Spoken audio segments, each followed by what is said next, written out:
Je m'appelle Brigitte Richard et mon nom de jeune fille est Hollander.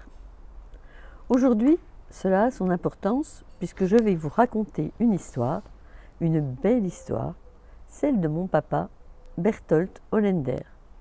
Celle que j'ai vécue grâce au travail de Valérie Thiot, dans le cadre de son entreprise, au balcon de sa vie, devenue à ce jour le temps d'une vie. C'était il y a plus de 20 ans. Valérie avait très envie de recueillir des histoires de vie pour qu'elles deviennent encore plus vivantes après le départ des personnes racontées. J'ai eu cette chance d'avoir un papa original et érudit, et dont la vie n'a pas été un long fleuve tranquille. Il s'est raconté au fil des questions de Valérie, a été écouté, enregistré et même transcrit. Et la vie a continué pour lui, pour moi, pour mes 2 sœurs et pour tous les vivants autour de nous. Et puis il nous a quittés, accompagnés de près par ses 3 filles. L'enregistrement est resté dans son tiroir.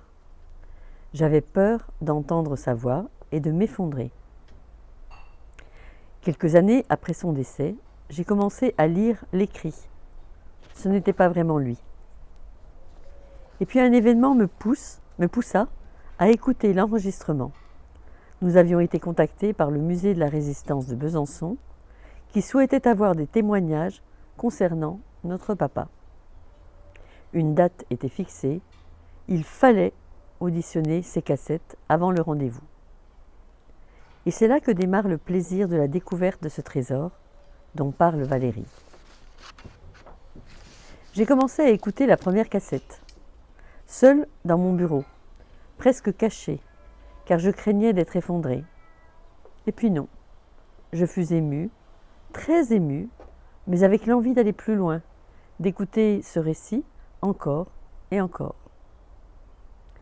Pour ces cassettes à l'ancienne, je m'étais procuré un appareil à l'ancienne. L'idéal, car il pouvait me suivre partout dans la maison, quoi que j'entreprenne. Alors ce fut le cas, et que je sois sur la terrasse ou à la salle de bain pour des travaux ménagers ou autres, il me suivait. Et en me disant cela, je pris conscience que je reproduisais la réalité de la vie chez moi lorsque mon papa était là. Il me suivait sans cesse, de pièce en pièce, et continuait à me parler derrière la porte quand j'avais besoin d'un peu d'intimité.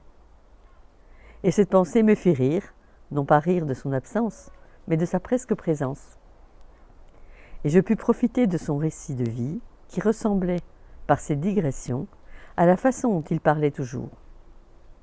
Vous lui posiez une question précise d'histoire, et vous partiez pour 1 heure de réponse.